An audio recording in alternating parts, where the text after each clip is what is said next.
Hey everyone, today I'm going to show you how to make Dola AI faster on your PC. A full guide for 2026.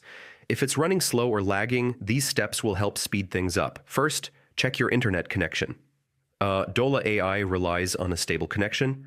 Run a speed test and if possible, switch to a faster Wi-Fi or a wired Ethernet connection to boost performance.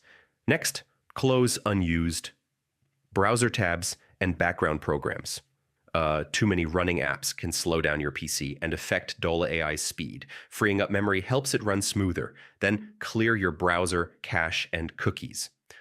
Old or corrupted data can cause lag. Head to your browser settings, clear cache, reload Dola AI, and test performance. Some browser extensions, or VPNs, can slow Dola AI. Temporarily disable ad blockers, security add-ons, or VPNs, and see if it runs faster.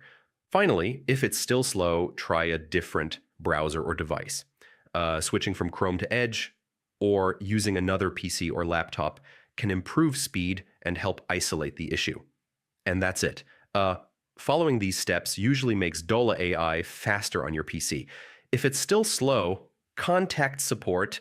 They can help with account-specific performance issues. Thanks for watching.